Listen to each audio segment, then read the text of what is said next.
So we're going to walk through just sort of a broad background on thinking about using finance as a tool for social change. I would love to grab questions from you, so drop into the chat questions or comments, resources that I'm not naming. And I really do hope that we can pull out some of those. It's only 30 minutes, but it would be great to continue to have those conversations. But before that, we have been building Toolkit for 7 years. It's this beautiful box that, how many of you have seen this box in your lives? How many of them? Yeah, there's a lot of hands. There's more than is raising. Elias has one, I know. There's a few. All right, ready to show it, LG? We have, oh, hey, Easter, you got yours right there. We have put it all online, and we wanted to get this done for Convergence. And so we'll drop the chat into the link, but all of the content in the box is now on a public website. So we're asking, we want this just to be for you for a while. We're still, literally, it got finished last night, so I'm sure there are bugs. Feel free to tell us all about it. So we'd like you, we'll do a bigger launch after Convergence. We wanted to get this done, but don't really have time to tell the world about it.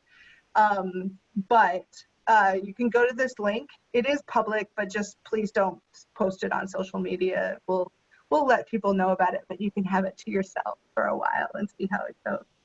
And this is definitely a beta version, but it's been, we've always seen this content that we wanted to be in the public domain, and people have taken the cards and turned them into documents in all kinds of different ways and tried to translate them into different languages.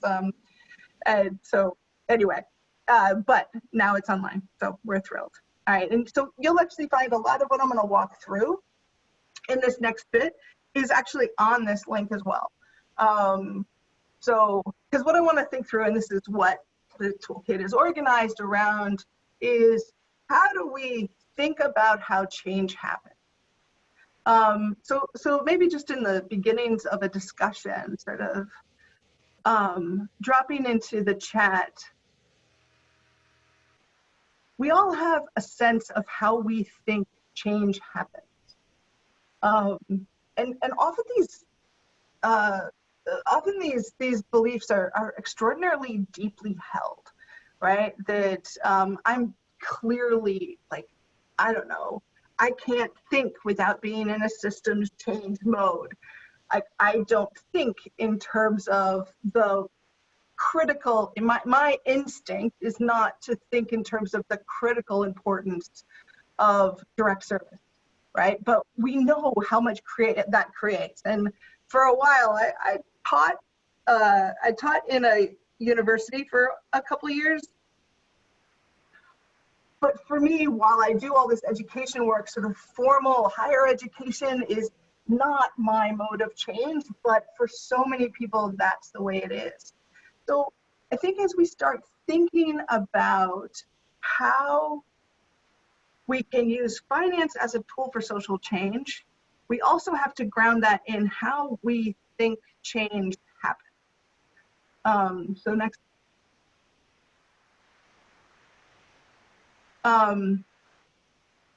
Second point worth making is finance is really not all that. It's mildly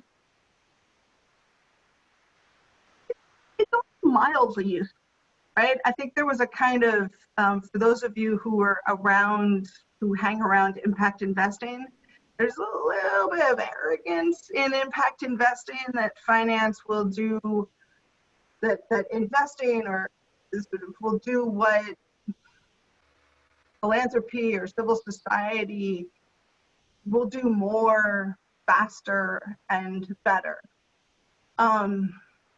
Don't think that's a particularly helpful thought. I think what we need to keep looking for is, what are the powers that finance have? What can finance affect if you intentionally move it to be able to create social change? And then how do we go about doing that without assuming that it will make toast for breakfast, which really sucks. So next one. So moving this, the first, really important to understand, finance is also a system of power more than just a source of money.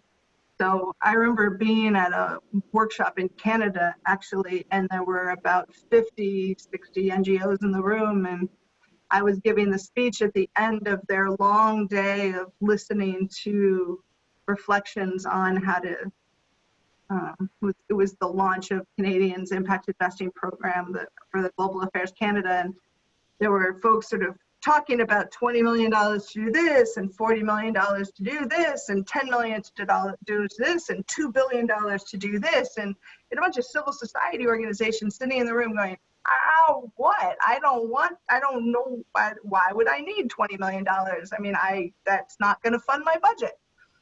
And so I think it's useful, as you're thinking about using finance as a tool for social change, to analyze it first as a system of power, because as a source of money, it's in some ways distracting, because while it could be that, to be able to get access to the money, most times you have to engage the system of power.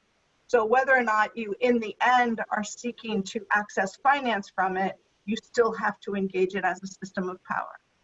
Next. So looking at this, then it looks at the question of, do we have to change the system for it to be? And I think this is a both and. It is vitally important that people who don't have access to the current system, crappy as it is, can get access, right? To Easter's point of equity, right? There's a whole bunch of folks who the current system is out of their reach. And in that, those of us who wander around critiquing the system need to be quiet and listen to the fact that there's a bunch of people who just need access to the current banking systems, to growth capital for their entrepreneurial activities. But we also can't be naive that the system works and we just need to point it in new directions. And so thinking about where it is that finance as a system would need to be changed, or where does it simply need to be used and get access to it? Which leads to another point, LZ, of looking at, so one angle is, how does the system work right now? It's a system of power. Here's how it's organized. How does it work? Right, back to, I couldn't not see your post, Amy, about your mode of changes scheming. Who doesn't know that? I mean, like, you're the best schemer on the planet. So as you're thinking about scheming within this system of power, understanding how that works, and when are you working within the rules and when are you changing the rules? Second angle is to say, we often think that the impact that finance can have is only on companies. I'll give a company money, or I'll take it away, and by giving a company money or taking it away, I can make that difference. But it also can shift what happens in markets, what's valued about an economy, what's valued in a sector, the trends that we think the directions that we think things are moving, also becomes, finance has an enormous value, has an enormous power to set value on things. if you think about a cocktail party where everybody's saying, oh, how come finance has so much power? That's the kind of to inform government, to shape what we think is valuable. The question is, can we use that power to make other things, say, the impact on gender-based violence, resonate, have more impact? So the next one, and to this, I just want to walk through a bit on the logic of finance. So the next slide, LD, and then we'll go through the rest of these pretty quickly. So I want to walk through quickly, and this is a little bit of a language, a sort of shared language setting about how to think about finance. So in the end, I'll tie all this back to gender-based violence. So this is just kind of what's the a way of thinking about how finance works and how it can, and then we'll think about how that creates change. All right, so the first one is finance looks at a set of enterprises. So what it does is look at a set of enterprises at a certain stage of growth with assets that are seen as valuable in sectors that are seen as having opportunity. Investors need an opportunity. They need to see an opportunity, and as we keep talking about here, they need to see an opportunity into the future. Next one.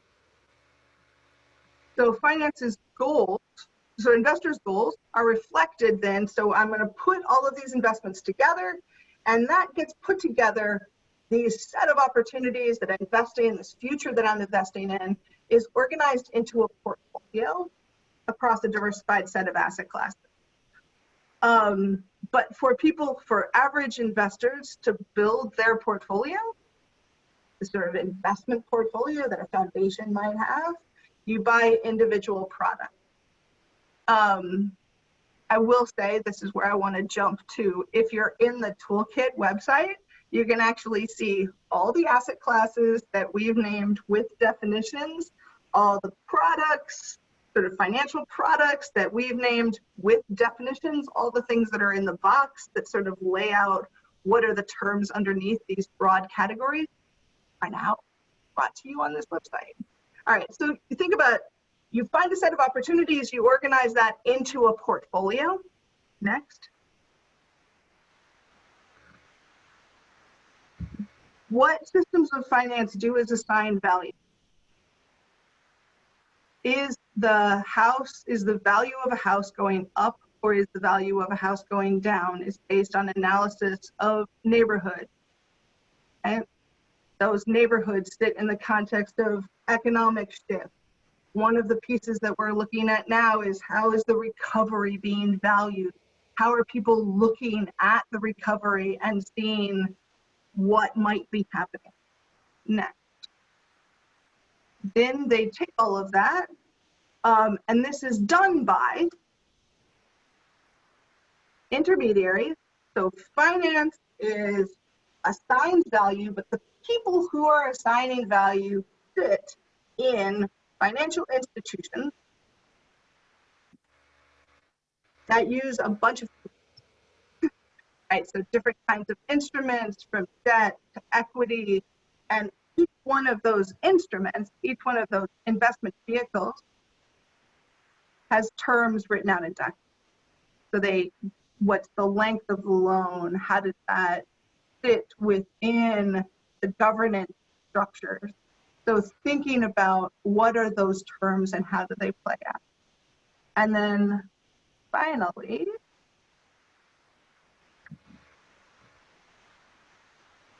if an investment manager has $500 million of assets under their management, that they have $500 million of investment that they are managing, how they make money on that is actually fee. What they do day to day is they don't actually have that money, but it's not theirs to spend, it's theirs to invest. And so being really aware of how people in finance actually make their money, which is most often, based on fees, not just does that value of that portfolio go up or down. And so thinking about the balance of what are the pressures put on people in finance. All right, So I want to take this quickly and then look at this next slide, which suddenly made the print really small. So if that's how you create change, and I'm going to walk through these pretty quickly, and then we'll probably have about 10 minutes of questions or thoughts, or how does this weigh in? So strategies then, and this is moving into this strategy section over the next week. And we're going to spend more time playing these out. But over the last 2 years, we've taken that logic of finance. Here's our understanding about how finance works. And therefore, here is how we can finance reduction of gender-based violence. So one is you can directly invest in companies making a difference on gender-based violence. And we're actually going to, in the impact investing conversation tomorrow night, we have a newly designed portfolio of the companies that can be invested in, but also lots of other ideas about how do we directly invest in women's shelters that are making a difference on gender-based violence, but how do we also invest in media companies that are portraying a different set of gender norms and shifting how we think about gender. Second is we can take these portfolios, these investors who are looking at their portfolios and saying, I want the companies in my portfolio to be doing good on gender-based violence, right? And so there is a significant strategy that is building more and more momentum in a fairly focused way to say, how do we put pressure on corporate practices around gender-based violence? And so there's a conversation, I believe, sometime this week, really looking at how do we put that pressure on corporate practice? What are all of the different ways that that is coming together and what's missing from that, right? So there's been a significant movement around looking at both supply chain tied to the ILO convention that came out recently around gender-based violence, and looking more at a public equities place, looking at what are the practices in publicly. All right, so that's saying I'm going to pressure companies to do something different. The flip is to say, I'm going to assess the risk. And this is the classic ESG or environmental social governance strategy, which is I'm going to define gender-based violence as a material risk. And over the last 2 years, as we've been continuing to move this forward, the evidence base on that continues to grow. We still have a lot more work to do to figure out how does that affect individual sectors? How would you evaluate that within an individual company?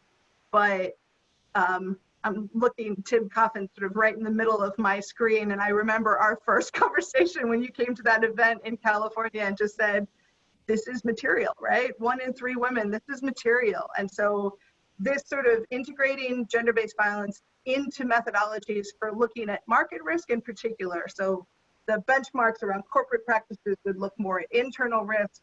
This is really looking at how does gender-based violence in the world affect companies. Next is, how do we look at managers who are investing to make a difference on women's economic empowerment and move them from a tick box on women-led businesses that will automatically create women's economic empowerment to a deeper practice of looking at that more holistically in terms of gender equality. And to look at it more holistically in terms of gender equality, you would have to look at it specifically in terms of gender-based violence.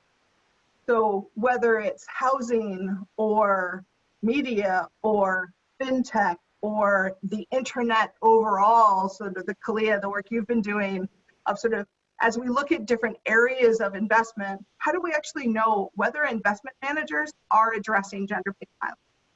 And so we talk about these as process metrics. How do you look at what investment managers are doing? Not the goals they say they're going to achieve, right? I'm going to end gender-based violence. Great. How? What are you changing in your day-to-day practices? What are your governance mechanisms that make sure that there's a civil society organization sitting in the conversation, not completely marginalized from it with some like one-time review of some marketing materials that's sending out, but how do we actually shift how investments are made?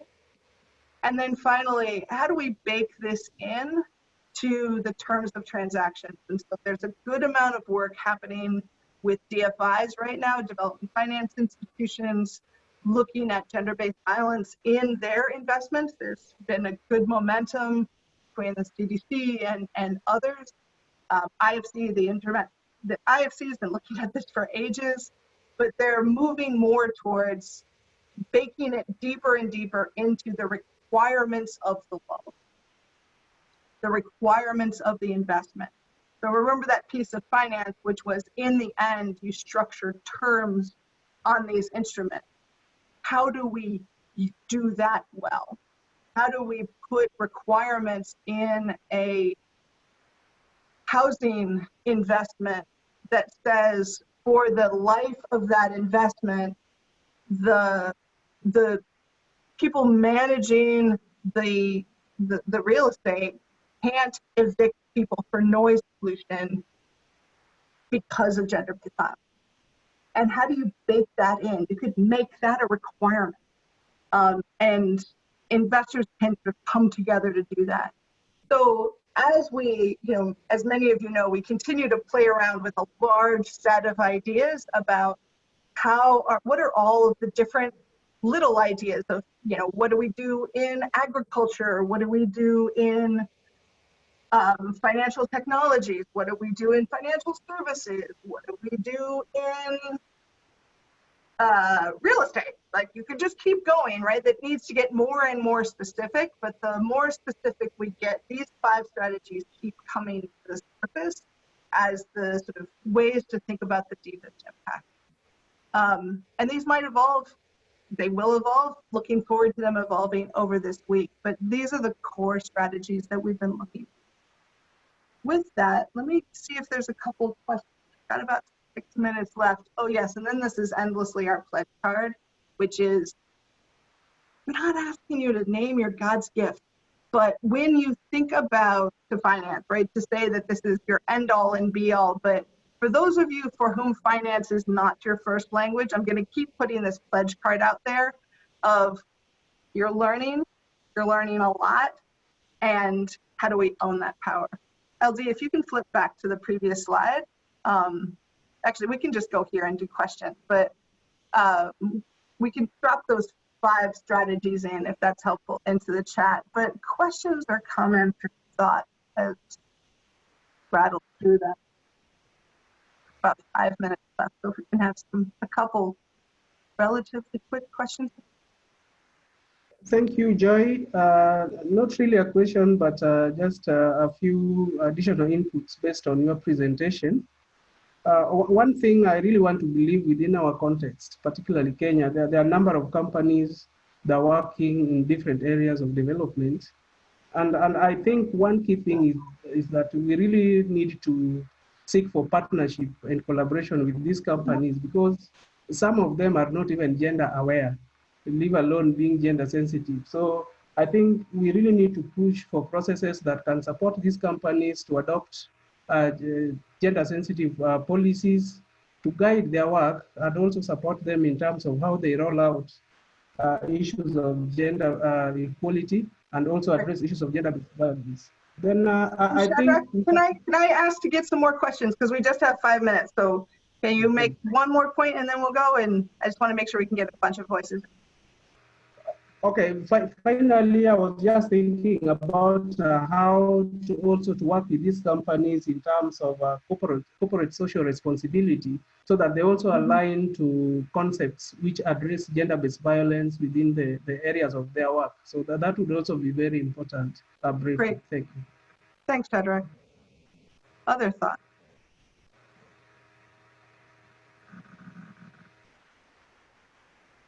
Chris, you're looking wise. You've been watching this evolve over the last couple of years. Oh, Kat, you want to dive in?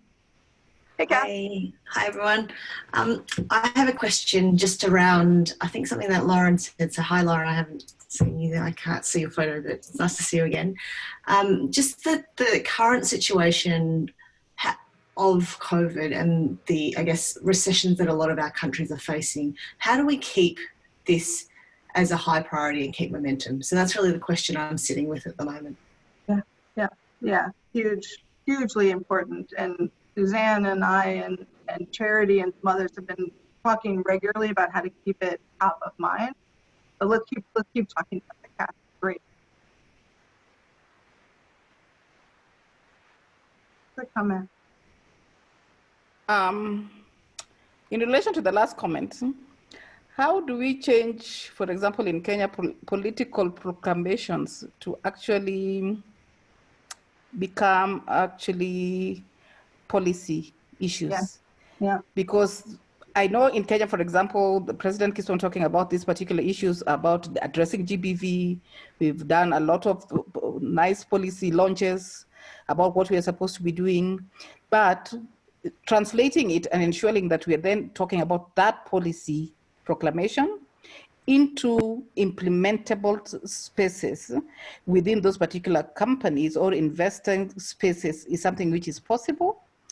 The how. Yeah. Well, and this is, I mean, Easter, you and I have had so many conversations about this question of increasing political will. And that's one of the core themes behind this, of while it might not be that you're financing those programs, but maybe it's that finance putting pressure on government to make sure that they finance their programs, and sort of some of this work on sort of what's the cost of inaction and how do we put pressure on that so that we're not just saying, sure, your choice, respond or not. Other thoughts? Yeah. In Kenya, the National Gender and Equality Commission actually did that. Yeah. So if we can be able to look at what the reports are done, and then instead of just doing it only as a report, look at action points to ensure that that report can actually be implemented, it would be great. Yeah. Great. Maybe one more comment. Thanks, Easter. One more comment, and then or we could just call it 5 o'clock, which is 5 o'clock. Joy, I have one. Hi, Suzanne. Sorry, I know we're almost out of time, but how do we look at our current investments and up our game? And also even the ones that have one aspect of working on GBV within housing or within financial services or within agri or whatever it might be, to deepen or broaden it so that it recognizes that this is a multi-layered thing, because the multiple barriers that this came up in the survivor conversation, that somebody might have. Maybe there's a solution that only addresses one of their barriers, but they're actually 5. And so thinking about holistically and saying, okay, great, good for you, you're doing this one thing, but how do we do more? That's another piece. Well, and to that point, as we move from this kind of framing conversations, hopefully this will give some food for thought about the strategy conversations, and we'll keep going deeper into some of these strategies because, well, we've been researching them for a couple of years. And so there's a sort of a body of research that us and others have sort of put together underneath them. But Suzanne, to your point, I also want to have you hold us to the fire, our feet to the fire on what are the practical next steps? What can I do tomorrow, right? Yeah. And you know me well enough. We've been friends a long time. That's not always our A game, but I think in this case, we're getting there. Here are the kinds of investments you could make. Here are the different questions you could ask of your investment advisors. Here's the research that you can flunk on somebody's lap tomorrow and say, respond to this in your investment, or here's a tweak that you could make. And I think we're getting there. And so I hope by the end that we're really coming out of this with actionable steps. And so hold me accountable if we're not, Susan. I will. All right, well, with that, this is our first roundup. We'll keep getting better at this as we do a couple more and sort of process the thinking, but stay in touch during this week. Rely on your relationship managers. They're here to help, and they're also brilliant individuals who have gorgeous thoughts on their own. So just saying sometimes these are brilliant people. You might want to ask them something other than how to get on Workplace, although they're happy to do that too. But in this, thank you so much and have a great week here at Convergence. Thank you. Thanks, Bye. everyone. Bye. Enjoy your toolkit online.